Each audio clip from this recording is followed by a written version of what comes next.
യാത്രയിലും ഒരു പുതിയ ലോകം തന്നെയാണ് നമ്മൾ കണ്ടെത്തുന്നത്. ഓരോ സ്ഥലത്തും ഓരോ ഭാഗങ്ങളിലും പുതിയ കഥകൾ നമ്മെ കാത്തിരിക്കുന്നുണ്ടാകും. യാത്രകൾ അത് ചെറുതാകട്ടെ വലുതാകട്ടെ, അതിലെ അനുഭവങ്ങൾ എന്നും ഒരുപാട് മാറ്റങ്ങൾ സൃഷ്ടിക്കുന്നവയാണ്. ഇന്ന് ഈ യാത്ര ഇന്ത്യയുടെ തലസ്ഥാന നഗരമായ ഡൽഹിയിലേക്കാണ്. ഇന്ത്യയിലെ ഏറ്റവും അധികം ചരിത്ര പ്രാധാന്യമുള്ള നഗരങ്ങളിലൊന്ന്. പുരാതനവും അതോടൊപ്പം തന്നെ ആധുനികതയും നിറഞ്ഞ സാംസ്കാരിക വൈവിധ്യങ്ങളെയാണ് ഡൽഹി ഓരോ യാത്രക്കാരന് മുമ്പിലും പ്രദർശിപ്പിക്കുന്നത്. മുഗൾ ഭരണത്തിന്റെ ചരിത്ര ശേഷിപ്പുകളായ സ്മാരകങ്ങളാണ് ഡൽഹിയിലെ പ്രധാന ആകർഷണം. ഡൽഹിയുടെ കാഴ്ചകളെ 4 ദിവസം കൊണ്ട് പരമാവധി പകർത്തിയെടുക്കുക എന്നതാണ് ഈ യാത്രയുടെ ലക്ഷ്യം. ആർക്കിയോളജിക്കൽ സർവേ ഓഫ് ഇന്ത്യയുടെ വെബ്സൈറ്റിൽ കയറിക്കഴിഞ്ഞാൽ താജ്മഹൽ അടക്കം ഈ ചരിത്ര സ്മാരകങ്ങളിലേക്കുള്ള ടിക്കറ്റുകൾ നമുക്ക് മുൻകൂട്ടി തന്നെ എടുത്തു വെക്കാൻ സാധിക്കും. അത് ഒന്നുകൂടെ കാര്യങ്ങൾ എളുപ്പമാക്കും. രാവിലെ 7 മണിയോട് കൂടിയിട്ട് കൊച്ചിൻ ഇന്റർനാഷണൽ എയർപോർട്ടിൽ നമ്മളെത്തി. 9 മണിക്കാണ് ഫ്ലൈറ്റ് വരുന്നത്. അങ്ങനെ ഉച്ചയോടുകൂടെ തന്നെ ഇന്ദിരാഗാന്ധി ഇന്റർനാഷണൽ എയർപോർട്ടിൽ നമ്മൾ ഇറങ്ങി. വിമാനം ഇറങ്ങിയിട്ട് പുറത്ത് കടന്ന സമയത്ത് തണുപ്പ് അനുഭവപ്പെടുന്നുണ്ടായിരുന്നു. കൊച്ചിയിലെ പോലെയല്ല, ഇവിടെ ശീതകാല തണുപ്പ് അനുഭവപ്പെട്ടു തുടങ്ങിയിട്ടുണ്ട്. 20 ഡിഗ്രിയാണ് കാണിക്കുന്നത്. ഇത് ഇന്ദിരാഗാന്ധി ഇന്റർനാഷണൽ എയർപോർട്ട് വലിയ എയർപോർട്ടാണ്. ഓരോ ദിവസവും എത്തുന്ന വിമാനങ്ങളുടെ എണ്ണത്തിൽ ഇന്ത്യയിലെ ഏറ്റവും തിരക്കേറിയതും ഇനി യാത്രക്കാരുടെ എണ്ണത്തിൽ ഇന്ത്യയിൽ ഏറ്റവും തിരക്കേറിയ 2ാമത്തെ വിമാനത്താവളമാണ് ഇത്. ഡയൽ അഥവാ ഡൽഹി ഇന്റർനാഷണൽ എയർപോർട്ട് ലിമിറ്റഡ് എന്ന കമ്പനിയാണ് ഇപ്പോൾ ഇതിൻ്റെ ഉടമസ്ഥര്. എയർപോർട്ടിൽ നിന്ന് പുറത്തേക്ക് കടന്നു. വിശാലമായ പാർക്കിംഗ് സൗകര്യങ്ങളും ഇവിടെ ഉണ്ട്. മെട്രോ ഫീഡർ ബസ് നിർത്തിയിട്ടതായിട്ട് കാണാൻ പറ്റും. നമുക്കിനി ഒരു ടാക്സി വിളിച്ചിട്ട് വേണം ബുക്ക് ചെയ്ത ഹോട്ടലിലേക്ക് എത്താനായിട്ട്. ഇനി ഡൽഹിയുടെ കാഴ്ചകൾ. ഇന്ത്യയിലെ മറ്റ് നഗരങ്ങളെ അപേക്ഷിച്ച് ഇവിടുത്തെ വീതിയേറിയ റോഡുകളും റൗണ്ട് എബൌട്ടുകളും മേൽപ്പാലങ്ങളൊക്കെ മറ്റ് നഗരങ്ങളിൽ നിന്ന് ന്യൂഡൽഹിയെ വ്യത്യസ്തമാക്കുന്നുണ്ട്. വിശാലമായ റോഡുകൾക്ക് മുകളിലൂടെ മെട്രോ പാലങ്ങളും നീങ്ങുന്നുണ്ട്. ഡൽഹിയുടെ എല്ലാ ഭാഗത്തേക്കും ഇപ്പോൾ മെട്രോ സർവീസ് എത്തിക്കഴിഞ്ഞു. ദശലക്ഷക്കണക്കിന് ആളുകൾ അവരുടെ ഗതാഗത മാർഗമായി മെട്രോ സ്വീകരിച്ചതോടെ ഇവിടുത്തെ ട്രാഫിക് പ്രശ്നങ്ങൾ പരിഹരിക്കുന്നതിന് ഇത് വലിയൊരു കാരണമായി. 2024 കണക്കനുസരിച്ച് ഡൽഹിയിലെ ജനസംഖ്യ ഏകദേശം 22 ദശലക്ഷം അഥവാ 2.2 കോടിയാണ്. ലോകത്തിലെ തന്നെ ഏറ്റവും പോപ്പുലേറ്റഡ് സിറ്റികളിലൊന്നായി ഡൽഹി മാറിക്കഴിഞ്ഞു. മെഡിക്കൽ രംഗത്തെ ഇന്ത്യയുടെ അവസാന വാക്കായ എയിംസ് ആണ് ആ കാണുന്നത്. All India institute of medical science. ഇത് ഇന്ത്യയുടെ പല ഭാഗത്തും എയിംസിൻ്റെ ക്യാമ്പസുകൾ ഉണ്ടെങ്കിലും മുൻനിരയിലുള്ളത് എയിംസ് ന്യൂഡൽഹി തന്നെയാണ്. നിസാമുദ്ദീൻ റെയിൽവേ സ്റ്റേഷൻ്റെ അടുത്താണ് ഹോട്ടൽ എടുത്തിട്ടുള്ളത്. കാരണം നാളെ രാവിലെ 6 മണിക്കാണ് ഇവിടുന്ന് ആഗ്രയിലേക്കുള്ള ട്രെയിൻ ടിക്കറ്റ് ഞങ്ങൾ എടുത്തിട്ടുള്ളത്. ഹോട്ടലിലെത്തി ലഗേജ് വെച്ച് അവിടുന്ന് തന്നെ ഉച്ചഭക്ഷണം കഴിച്ച് പുറത്തേക്കിറങ്ങി. ഇനി വിശ്രമിക്കാൻ സമയമില്ല. ഡൽഹിയുടെ കാഴ്ചയിലേക്ക് ഇറങ്ങാണ്. ആദ്യമായിട്ട് പോകുന്നത് ഡൽഹി എന്ന മഹാനഗരം പല രാജാക്കന്മാരുടെ കൈകളിലൂടെയും കടന്നു പോയിട്ടുണ്ടെങ്കിലും അന്നും ഇന്നും എന്നും ഡൽഹിയുടെ സുൽത്താനായ ഖാജ നിസാമുദ്ദീൻ ഔലിയയുടെ ദർഗയിലേക്കാണ്. ഡൽഹി എത്തിയാൽ ആദ്യം അവിടെ സന്ദർശിച്ചാകാം മറ്റുള്ള യാത്രകൾ. ദർഗ ഷെരീഫിലേക്കുള്ള ഇടുങ്ങിയ വഴിയിലൂടെ ഞങ്ങൾ നടന്നു. വഴികളിൽ കച്ചവടക്കാരും സന്ദർശകരും പിന്നെ യാചകരൊക്കെ ആയിട്ട് ഭയങ്കര തിരക്കേറിയതായിരുന്നു. നമ്മൾ അവിടേക്ക് കടക്കുന്ന സമയത്ത് തന്നെ ചെരുപ്പ് കയ്യിൽ വെക്കാൻ വേണ്ടി സൂക്ഷിക്കാൻ വേണ്ടി കച്ചവടക്കാർ കൈ നീട്ടും. വഴി തുടങ്ങുമ്പോൾ തന്നെ കൊടുക്കണമെന്നില്ല. നമുക്ക് ദർഗ ഷെരീഫിലേക്ക് എത്തുന്നതിന് തൊട്ട് മുമ്പായിട്ട് ചെരുപ്പ് മാറ്റി വെച്ചാലും മതിയായിരിക്കും. ദർഗയിലേക്ക് കടക്കും മുമ്പായി ഇവിടെ സുപ്രസിദ്ധ കവിയും മഹാനുഭാവന്റെ ആത്മമിത്രവുമായ അമീർ ഖുസ്രുവിൻ്റെ മക്കാമാണ്.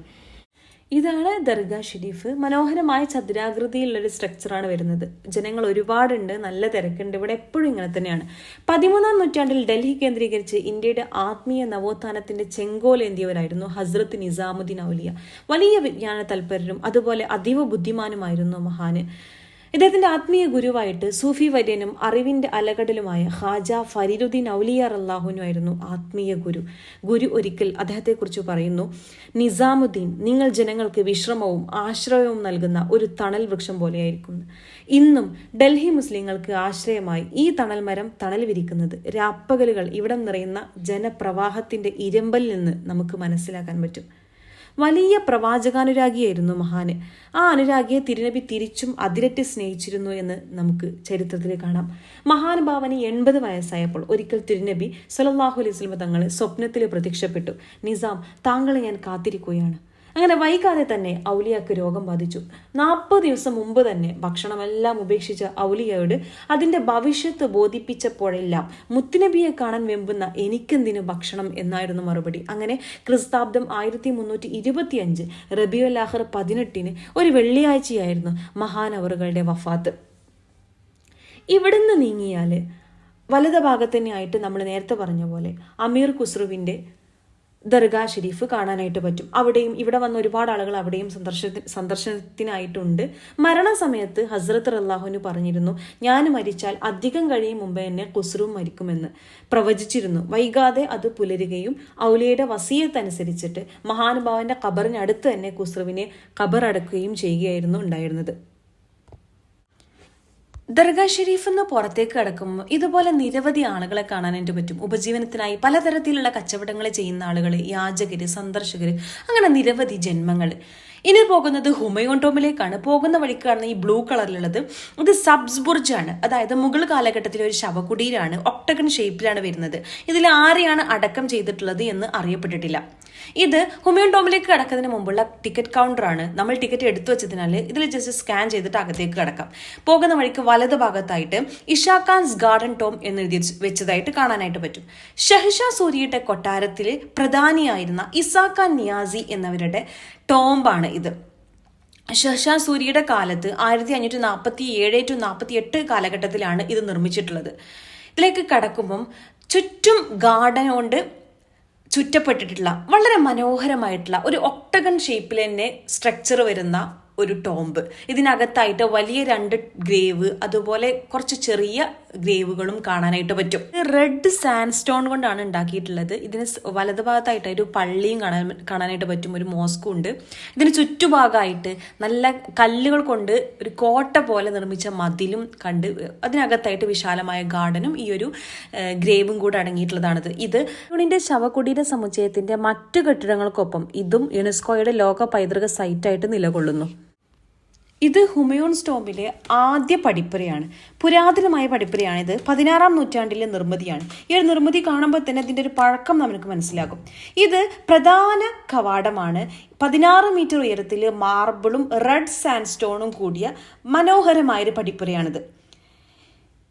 ഹുമയൂൺ ടോംബ് ഇൻഡോ ഇസ്ലാമിക് വാസ്തുകലയുടെ ആദ്യകാല നിർമ്മിതിയാണ് ഹുമയൂൺ ടോംബ്. ഇന്ത്യയുടെ ആദ്യ ഉദ്യാന ശവകുടീരം.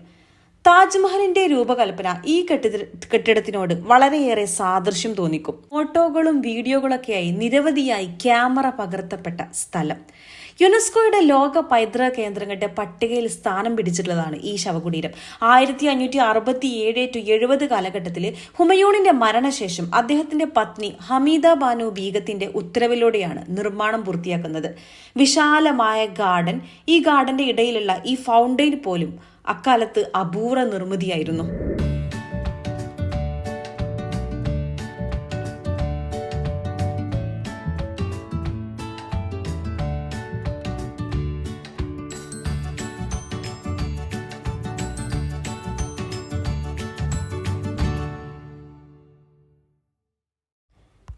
ഈ സ്റ്റെപ്പുകൾ കയറിയാൽ അകത്തേക്ക് കയറാം, മുകളിലേക്ക് കയറാം. ഇതൊരു സിമ്മട്രിക്കൽ സ്ട്രക്ചറാണ്. ഇതിന്റെ 4 ഭാഗത്തും 4 ദിശയിൽ നിന്നും ഈ രൂപത്തിലുള്ള മുകളിലേക്കുള്ള സ്റ്റെപ്പുകൾ ഉണ്ടാകും. ഇവിടെ വേറെയും ഖബറുകൾ കാണാം. ഹുമയൂണിന്റെ കല്ലറക്ക് പുറമെ ഒട്ടനവധി കല്ലറകൾ ഇവിടെ കാണാനായിട്ട് പറ്റും. അതുകൊണ്ട് തന്നെ ഈ ശവകുടീരത്തിനെ ഡോർമിറ്ററി ഓഫ് മുഗൾസ് എന്നും അറിയപ്പെടാറുണ്ട്. ഈ കെട്ടിടത്തിന് ചുറ്റുമായി കാണുന്ന വിശാലമായ ഗാർഡൻ ഇതിനെ ചാർബാഗ് എന്നാണ് വിളിക്കുന്നത്. 4 ഭാഗത്തു നിന്ന് വരുന്ന ഗാർഡന്റെ നടുവിലായിട്ടാണ് ടോംബ് സ്ഥിതി ചെയ്യുന്നത്. പരന്നു കിടക്കുന്ന ഗാർഡനുകളും അതുപോലെ തന്നെ കുടീരത്തിന്റെ സ്ട്രക്ചറും എല്ലാം 4 ദിശയിൽ നിന്നും ഒരുപോലെ തന്നെയാണ്. സിമ്മട്രിക്കൽ ആയിട്ടുള്ള സ്ട്രക്ചറാണ്.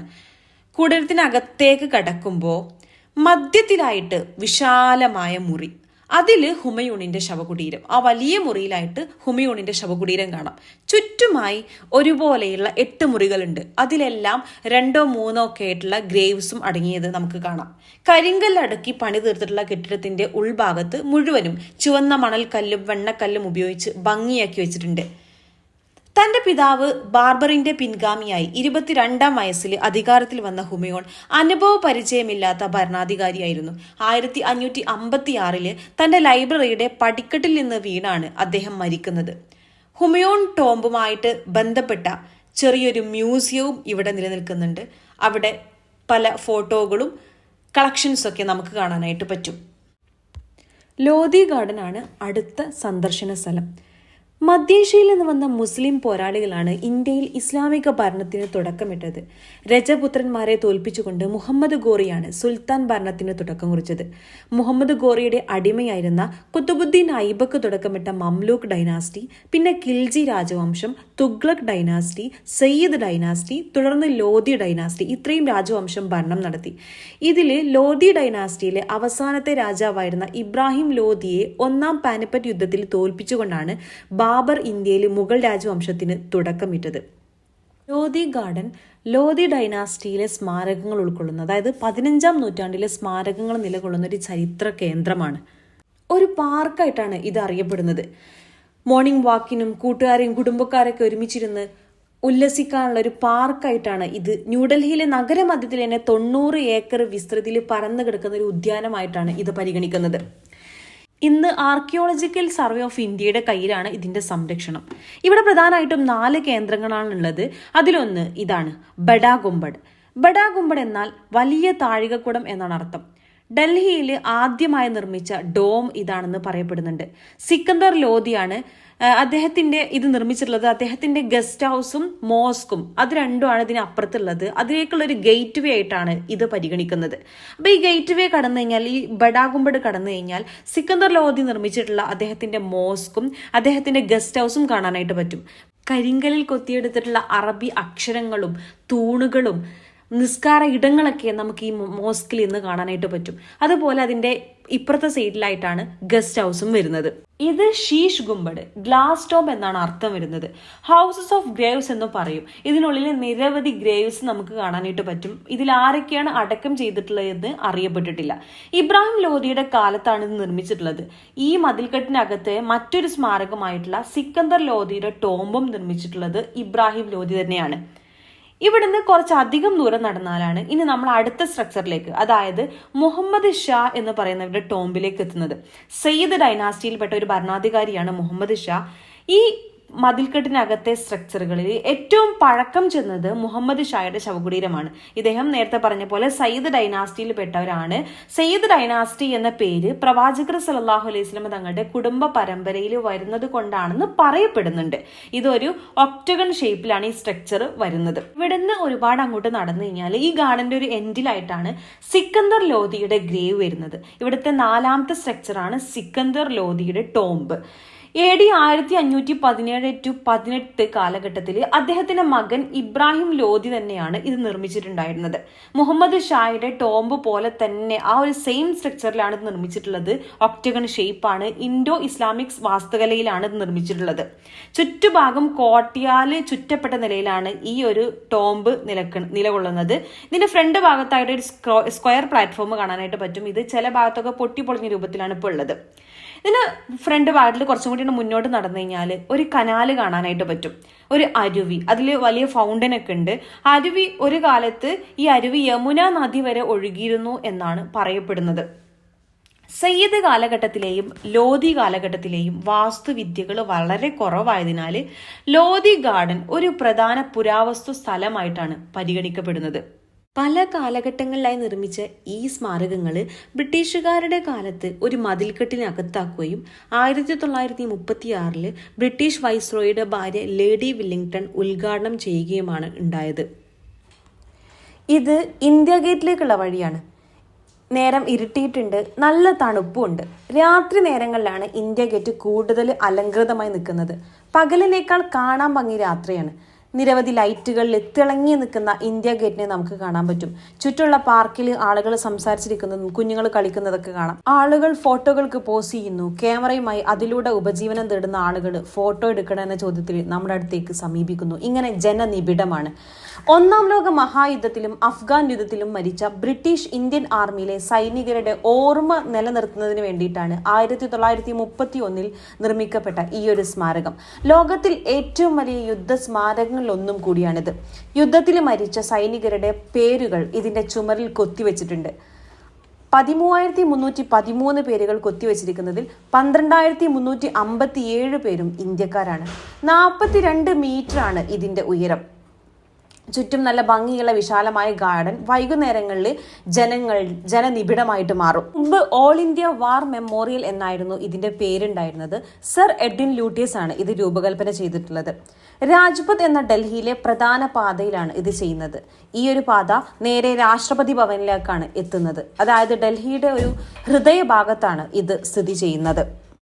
ഇന്ത്യ ഗേറ്റിൽ നിന്ന് നമ്മൾ നേരെ പോയത് ഖാൻ മാർക്കറ്റ് കാണാനാണ്. ഡോക്ടർ ഖാൻ സാഹിബ് എന്നറിയപ്പെടുന്ന ഖാൻ അബ്ദുൽ ജബ്ബാർ ഖാന്റെ പേരിലാണ് ഈ മാർക്കറ്റ് അറിയപ്പെടുന്നത്. സ്വാതന്ത്ര്യ പ്രവർത്തകൻ ഖാൻ അബ്ദുൽ ഗഫാറിന്റെ സഹോദരനാണ് ഇദ്ദേഹം. ഇന്ന് നഗരത്തിലെ ഏറ്റവും ചെലവേറിയ വാണിജ്യ റിയൽ എസ്റ്റേറ്റ് ലൊക്കേഷനുകളിൽ ഒന്നായി ഇത് വളർന്നിരിക്കുന്നു. പ്രശസ്തമായ ബ്രാൻഡുകളുടെ മോഡേൺ ഷോറൂമുകൾ, silver jewellery, kitchenware, electronics, fabric സ്റ്റോറുകൾ തുടങ്ങി എല്ലാ സാധനങ്ങളും ഇവിടെ ഉണ്ട്. രാത്രി ഭക്ഷണത്തിനായി നമ്മൾ അന്വേഷിച്ച രീതിയിലുള്ളതൊന്നും ഇവിടെ കാണാഞ്ഞ സ്ഥിതിക്ക് മറ്റൊരു ഭാഗത്തേക്ക് തിരിച്ചു. ഗൂഗിൾ സെർച്ച് ചെയ്ത് അടുത്തുള്ള ഗാലിബ് കബാബ് കോർണർ എന്നൊരു സ്ഥലത്തെത്തി. ചിക്കൻ വിഭവങ്ങൾ കൊണ്ട് തിരക്കേറിയ നിരനിരയായ കടകൾ, യാചകര്, ചെറിയ കുട്ടികളടക്കം നമുക്ക് ചുറ്റും കൂടും. നല്ലൊരു കട അന്വേഷിച്ച് ഞങ്ങൾ ഹുസൈനി ഹോട്ടലിലെത്തി. മിതമായ നിരക്കിൽ കബാബ് അടക്കം നിരവധി വിഭവങ്ങൾ. അവിടുന്ന് ഭക്ഷണം കഴിച്ച് തിരിച്ച് ഹോട്ടലിലേക്ക്. പ്രൊഡക്റ്റീവായ ഒരു ദിവസത്തിന് അങ്ങനെ വിരാമം.